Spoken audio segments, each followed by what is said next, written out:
Hi everyone. In the previous lecture, I introduced you to the trunking theory, and we also we were introduced to the Erlang A and Erlang B and Erlang C systems. What did we say is that if you are given C channels,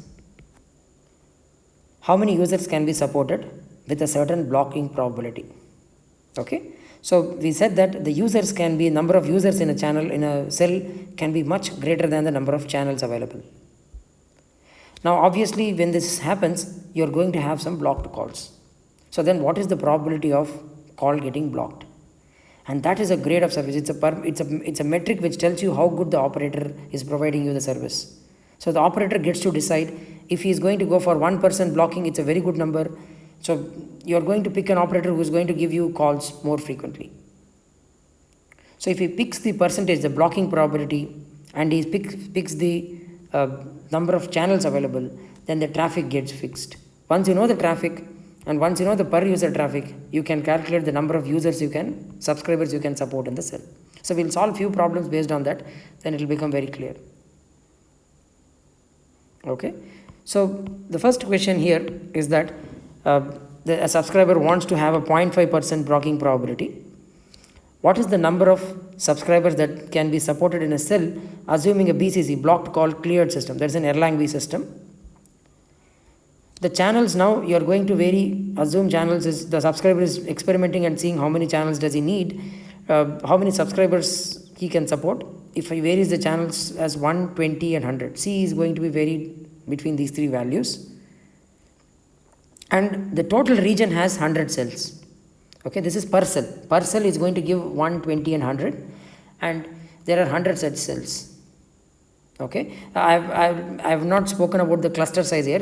We don't worry about cluster as of now. Let's just assume that it's n equal to 1 cluster. Okay, for the time being. So I'm just going to support 100. I have 100 such cells, and each cell has C channels. And we want a blocking probability of 0.5. Okay, now the subscriber also has an additional information. Each user generates a traffic of 0.1 Erlangs. So AU is 0.1. So you need to know the user traffic, then only you can see how many users you can support. Okay, so then your goal is to find what is the total number of subscribers the operator can support. So first we'll start with C equal to 1 channel. You start with just one channel. It's an Erlang B system with a probability of error of blocking probability of 0.5%, so it is 0.005. Okay, 0.5 by 100, you get that. So again, you have to look at the Erlang B chart. From that, you get the value of A also to be equal to 0.005. Okay. Then the number of subscribers, you know this is the total traffic offered. A is the total traffic. You divide it by AU, you get the total number of users you can support. So that will give me 0.05 by 0.1 is the traffic offered by per user. That should be equal to 0.05 subscribers. Now this doesn't make sense. I mean, I have one channel in a cell. So I should be able to support one user. Okay. So it means what this is telling us is that the calls are going to get if I want to expect one channel and so many users, then it's saying you literally cannot have any subscribers at all. That's what this says. If you want to guarantee this result, but again, this result it's a statistical analysis result. So under certain conditions, the solutions will fail. They won't give you the right answers. Okay. So the total number of subscribers, it says in the region is 5. The population can be much higher, but this doesn't make sense because ideally I have one channel. If I have one channel, then obviously even if the channel is used throughout the time, I can support one user all the time. I can support one user. So which means I theoretically support 100 users in that region. Okay. So the value of number of users will make sense when we increase the number of channels. When we increase the number of channels, you can see the value can actually be higher. Okay. See, you can actually support more users. No doubt you can support more users, but you will have a high probability of blocking. So that's the only thing. We have put almost negligible to 0 probability of blocking, which is why we are getting all these weird results. Okay, but we can actually support many users if you actually have a higher blocking probability. Okay. So if you have a blocking probability of 0.5 or 0.6, I think you can support 3 or 4 users, something like that. You can, or the traffic will turn out to be 3, or you can support more than 30 or 20 users. Okay. So, but the blocking probability has increased significantly, 0.5 or 0.6. Okay. So 50% of the calls will be dropped. Now the second more problems will become more intuitively clear. So we'll just analyze that one. So with C equal to 20, now I've increased the channels and the blocking probability is still the same, 0.5%, 0.5%, so it is 0.05. But now the offered traffic is 11.1. So see, if I increase C, of course it is increasing. A value also increases for the same blocking probability. Okay, we already saw that from the graph. The graphs were like this. So as I increase the value of C, the value of A also increases for the same probability of error. So this was probability of blocking. Okay, I'll show it in this graph like this. So this was A, offered traffic, and this was your probability of blocking. If I fix the probability of blocking, for different values of C, the graph was like this, increasing C. This was increasing C. Okay, so if C increases, obviously the traffic offered was also increasing. And that should make sense because you have more channels now, so you can support more traffic. So now the number of subscribers per cell is simply total offered traffic divided by the user traffic, per user traffic, which is 0.1. So you get 111 subscribers. So now see, the interesting fact here is that with 20 channels, I can support 111 subscribers with just a 0.5% of call blocking probability. Okay, so that's really a good enough a good enough system. I mean, that's really good because you have just 20 channels, but you see the user count is 5 times higher. In fact, if the per user traffic is smaller, if the per user traffic AU is 0.01, you can support even more users. Again, that should also make sense because the users are now going to use the channel for lesser number of times. Okay, the channel occupancy is going to reduce, so that is available for more users now. Okay, user traffic is an indication. It tells you how much times the users are, they are generating traffic, meaning how many calls they are making per unit time. Okay, how many different time duration calls. It's like call hour per hour, call minute per minute. So it's a dimensionless quantity traffic. It gives an indication. Higher number means there are more calls, more longer duration calls per hour.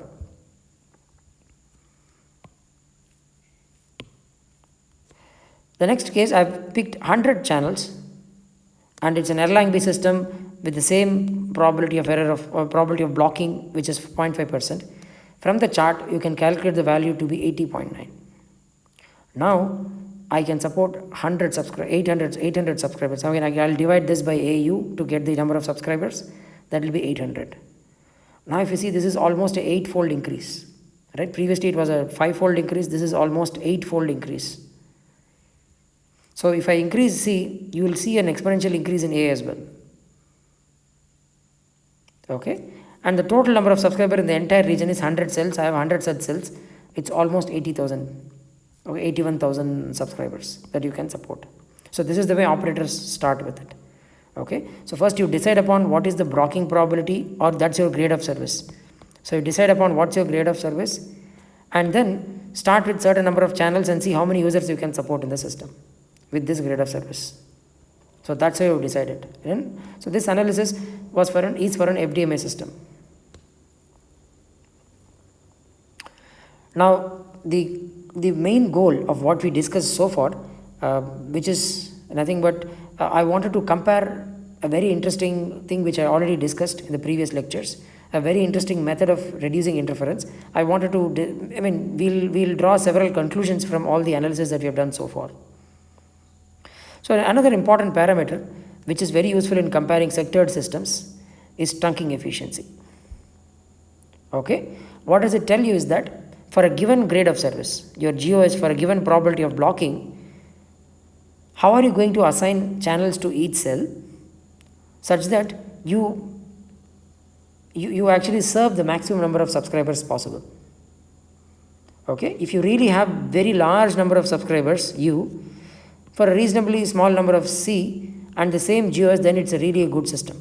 So let's say I have another cell where the subscriber count is smaller, channels are same, and the same grade of service is also same, then I will say, okay, this is a bad system, this is better. So this is U, let's say this is U2 and U1. U1 is greater than U2, which means I'm supporting more users in this channel, in this cell, then that's definitely a better, I will say that has a better trunking efficiency. Okay, trunking is essentially allotting channels to users. If you're doing it a better job at allotting channel, then you will get more users in that channel. So that is a better trunking system. Okay. Now, how do you group the channels within a cell can also have a good impact on user capacity. Okay. So to describe that, this is a very, very interesting problem which we'll discuss, and from this I'll discuss about sectoring. We'll see that. Now what you need is, you need a grade of service of 1%, 0.01. I just took this example from your textbook directly. Okay. In fact, all the examples I took from textbook, because I cannot have calculated values. I have to just read the values from an Erlang chart. So which is why I took the examples from your textbook directly. So now we'll just come back to this problem. The required grade of service is 0.01, which is 1% call of probability of blocking. Okay. Grade of service is simply GOS is simply equal to probability of blocking. Now an engineer has two choices. I mean, an engineer is working for an operator, cellular operator, has two choices. He has 10 channels with him. Okay. He can use all the 10 channels in the full cell as it is. Okay. Or he can divide the cell into two small regions and give 5 here, 5 here. Assume the population is also uniformly distributed. So this is U1 users here, U2 users here, and this is U. So, it's uniformly distributed. I mean, sorry, U, let me just not confuse. U is the users you can support. Let me call population. P1 is the population here, P2 is the population, and P is the population. P is obviously equal to P1 plus P2. Okay. See, this population can be much larger. How many subscribers who have subscribed to your phone service can be much less. You can only have 20% subscriptions. So I'll just give an interesting example. The 5th generation is really not coming to our India yet, but we are really putting a lot of efforts, is what I hear. And by 2025, the plan is that 11% of the population is going to have access to, 11% will be the market penetration. Okay. 11% of the subscribers will be subscribing to 5G.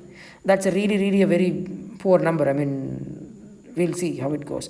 So now I'm just telling the population, I've divided it equally, and I've given 10 channels here, 5 and 5.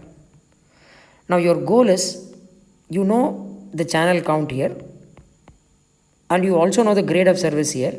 So we'll try to find the per channel traffic. Okay. Per cell traffic. So in this, I have one cell, I have divided this into two cells and instead split the frequencies into 5 and 5. Now each user generates a traffic of 0.01. So the traffic per user. So if you compute A from this, because your channel count is given here and probability of blocking is also given, which is 0.01. So these both, you can calculate A. From A, once you know AU, so you can calculate the total users you can support in this system. So here I've given the solution. The first problem with 10 channels, the average traffic, you have to again get this traffic from the Erlang chart, is 4.46 Erlongs. So that's your A. So that you divide it by the per user traffic, which is 0.01, you get how many subscribers? 446 subscribers. Now, for a grade of service of 0.01, I am dividing into 5 channels. Two smaller, I am going to group them as 5 channel groups. Okay. See, now the number of channels is same, population is same. Is it good or not? We are trying to compare it with this. In the 5 channel system, the average traffic is 1.36 Erlongs, because the value of C, I told you, if you increase C, the channel count, your A increases exponentially, it doesn't scale linearly. That is the main issue here. Okay. So if I reduce the channels by 5, the per cell I'm going to get a traffic of 1.36 Erlongs. Okay. So 1.36 divided by 0.01, the number of user traffic is same in both the cells. That's going to be 136 users per this cell. So similarly, I have another cell, 136 users here, but both of them added together, I get only 272 subscribers. So that's the main problem here. Okay. The moment you divide it into two smaller cells and give lesser channels to those two cells, divide the channels into those two cells, you are definitely going to have lesser number of subscribers. Okay, so obviously 10 channels trunked together is definitely better than two 5 channel trunks. Okay, so now we will relate where does this, of course this looks like an interesting thing, where do we use it? I already discussed something called sectoring when we discussed about sectors a few lectures ago. Okay, and we discussed that why did we do sectoring we did it. So let me see very quickly.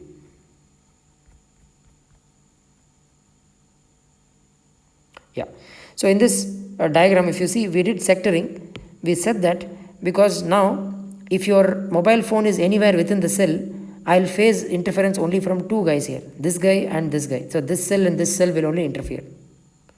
Okay, so if you see your textbook, it tells you that the number of interference reduced from 6 to 2. Okay, that makes obvious sense. The only case where it violates is that when you are at this edge, when you are on this edge of the cell, you get an interference from this guy as well. When you are on the cell edge, you do get that interference. So which is why in class I said it is 3. Okay, but that's an extreme case which doesn't happen normally.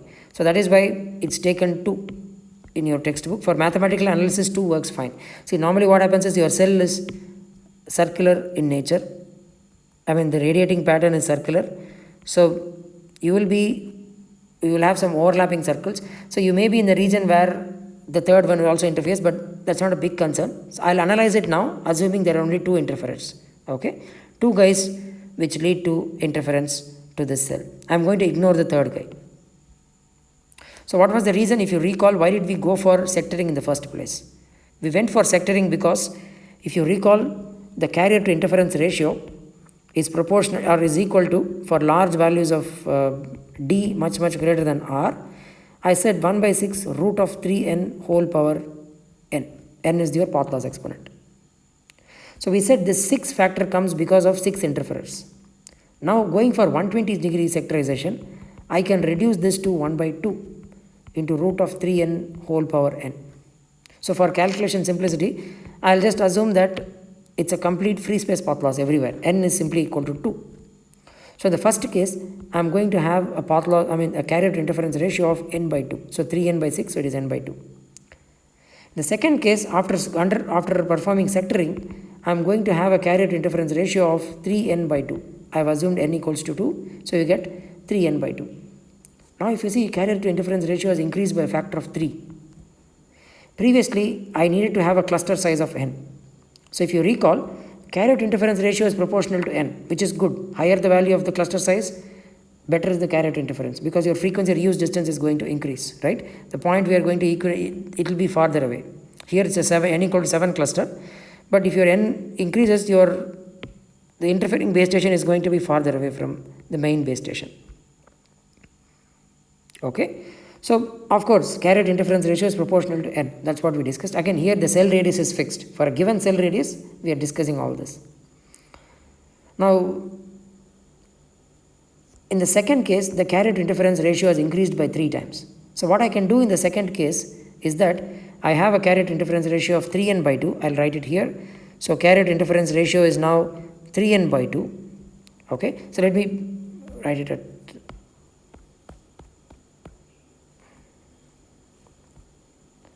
okay, so I'll write it here. So let me show it here. The carrier to interference ratio, in this case, I told you, we discussed after performing sectoring is 3n by 2 because there are only 1/3 of the interferers right now. Previously, the carrier to interference ratio was just n by 2. Okay, so this is without sectoring and this is with sectoring. Okay, now if I want to retain the same carrier to interference ratio as the previous case, I can divide n by 3. Okay, so what I'm doing here is that I'm reducing my cluster size from n to n by 3. Okay, so this is 3, I can call it 3 n dash by 2. I have changed the cluster size in the second case and I'm making it n by 3. So now I get a carrier to interference ratio of n by 2. I get the same carrier to interference ratio as before, but now the cluster size has become 1/3. The advantage of reducing the cluster size is, if you recall from our previous expressions, we said the user capacity, the total number of users you can support, is inversely proportional to the cluster size, 1 by n. Okay, if you recall from the previous analysis, I said there are m such clusters and n such cells. That's fixed. This is the total number of cells available, and I very simply showed that the number of users you can support is simply equal to inversely related to 1 by n. Assuming each user gets one channel, I said that you can support 1 by n. It's inversely proportional to 1 by n. You can just quickly go through the results. So you have totally s channels. So and it's divided among n clusters. So it's divided among n cells in a cluster. So the total number of times the channel is reused is s into m. So and I said m into n as L. So I said this can be written as SL by n. S is fixed, L is fixed, L is the product into m into n is fixed. So your user capacity is inversely related to the number of cells in a cluster. So if I reduce cluster size, user capacity goes high. So here, by reducing n to n by 3, I've increased the user capacity by 3 times, which is a big advantage because number of subscribers count has gone up by a factor of 3. So sectoring is definitely helpful in reducing interference, because if I reduce interference, then I can reduce my cluster size, which in turn means I can increase my number of subscribers. Because I'm going to reuse the frequency more number of times, so I'll be able to support more users. So which is very good. But now from trunking efficiency point of view, we are going to look at what happens in a sectored system. If you recall, I said we discussed that in a sectored system, we are going to divide the total number of frequency channels available in the cell was F1 plus F2 plus F3. This was available to all the users in the cell. Now we have divided them into 3 regions, and we have divided the frequency channels into 3 halves and then given them into 3 different regions. And we just now saw that using the analysis, the trunking efficiency of this is going to be very poor, because the moment you divide the frequency channels, the offered traffic per cell is going to go down exponentially. Okay, so even though the total number of subscribers increases linearly, so if the total number of subscribers remain the same, your intention is that, so if the offered traffic A goes down exponentially as you divide the number of frequencies. But when of course you are going to multiply it by the number of sectors, n sect, okay, this increases linearly with the number of sectors. But this guy goes down exponentially as you increase, because you are going to reduce the number of channels. Let's assume S1 is the number of channels. I'll equally divide it. It will come down by S by n sect. If 3 sector, it's going to come down. Okay. Now this is the number of channels which are going to come down, and your A will have a much faster decay as far as n sect is concerned, number of sectors are concerned. Okay. So which is why you lose out on trunking efficiency. The number of subscribers you can send, you can actually serve after sectoring will be lower than what it was before sectoring. So which is one of the main reasons why sectoring, one of the drawbacks of sectoring. Okay, so this is something that operator has to keep in mind. And one other issue which I have discussed, that once we go for sectoring, the other problem that we discussed was handoffs. So we said if an user here is moving from this to this cell, there will be more frequent handoffs. So if there are more frequent handoffs, then there is an extra computational load on the MSC. So we said, if you recall, how did handoffs happen? So when you had 2 cells like this, handoff happened, there was an MSC which was actually taking care of the handoff process. So the 2 base stations will record the powers, and they will convey that message to an MSC, and MSC will say, okay, now the handoff should happen. Okay, so the information was flowing through an MSC, and then it used to come to the base stations. So the MSC computation load was increasing. Okay, but now if you see here in this cell, MSC doesn't have to do that, because it's the same base station but different antennas. So there are 3 sets of antennas now. Each set of antenna radiates in 120-degree sectors. Now, because the antennas are same, the same base station has the information about RSSI, the received signal strength indication is present. That information is with the same base station. Okay, so the base station itself will do the computation for handoffs. It doesn't need to rely on MSC, mobile switching center. Okay, so now of course it will be quicker and you're reducing the computational load on MSC, mobile switching center, so which is really good. So handoff is not what I'm trying to say here is that handoff is not a big detracting reason for not using sectoring. So I told you that at that time when I was explaining, I said yes, of course there are more handoffs, but that's not one of its major drawbacks. The major drawback here is the loss of trunking efficiency. The number of users that you could support with the given number of channels will come down once you group them into smaller groups of channels. Okay, so that's the major issue with this. So with this, we have discussed more or less everything that you need to know about the cellular concept. The few things that I left out called zoning, cell splitting, they are not really that important, and of course there isn't much mathematics in it. I very briefly discussed in the class about what happens when you make a cell into smaller cell. Very briefly I said the concept of cell splitting. So if the number of users start increasing in a cell, then you just start dividing the cell into smaller regions and give them more channels per cell. You are going to give the total number of channels will obviously be more than what it was previously. Okay, you have to give, because otherwise we lose it on trunking efficiency. So you have to keep that in mind. So that's called cell splitting, and the per cell base station power comes down significantly. The only problem is extra cost, because now you have to ensure that you have to find place to mount many more base stations. So that's called cell splitting. So that definitely increases the user capacity. Okay, so our goal is to serve as many users as possible with a good grade of service, with a good probability of, as low a probability of blocking for a call. Okay, that should be our goal. That should be the operator's goal, and there are different techniques for it. If interference becomes your major issue, then go for sectoring. Of course, you are going to take a hit on the trunking efficiency, but you are going to go for it because if interference is limiting your performance, you have nothing else you can't do, so go for sectoring. So now obviously there's one doubt you should have is that now that you said, I normally what did we say is that n equal to 7 cluster size. We said that if I have an n equal to 7 cluster size, then I'm going to divide my channel S equally between all the clusters, or in some way I'm going to divide the channels between clusters. So instead of having a 7, let me just show it on a diagram.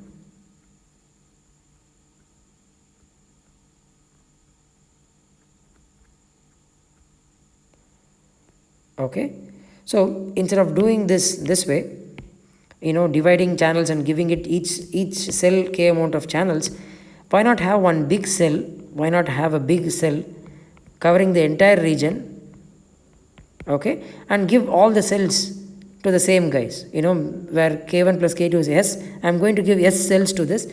Adjacent cell will also use S amount of cells. S amount of channels. Adjacent cell will also use S. So this way we are going to obviously have better trunking efficiency. That's what we discussed. Instead of cutting into smaller blocks and providing them lesser channels, if I provided S channels simultaneously, then it's good. So why shouldn't we do that? That should be your doubt you should get. Okay, the problem comes from interference. Okay, especially when your base station, mobile station is here, closer to a cell, it's completely and interference limited. Interference completely limits it. Okay, because we are going to see frequency reuse is fundamental. For cellular concept, we have to reuse the frequency. Without that, cellular concept doesn't work, because you need to support as many users. Okay, the second thing is, when we reuse frequency, we are going to end up having interference. So this cell splitting, having a cluster, will definitely help us with interference, because when you are moving from one cell to the other cell, the interference obviously is not, this interfering cell is definitely much farther away compared to the single cell case like this. Of course, when you have a single cell, the transmit power also goes high exponentially. So again, this is one point I'll just mention very briefly. I've already explained it, but I'm just going to talk about it. Let's say let me just say I don't go for clustering. So I'm just going to divide it into one big cell like this and give S channels to this cell. So to reach to the edge of the cell, okay, so if you take a circle here, let's take an example of a simple circle with a radius r. It needs a transmit power, say PT1.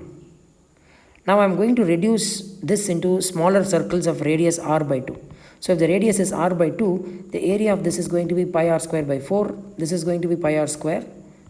Okay, so this is definitely 1/4 lesser. So I can fill this region with 4 smaller circles, each with a radius of r by 2. Okay, I haven't shown it exactly to scale, but you get that.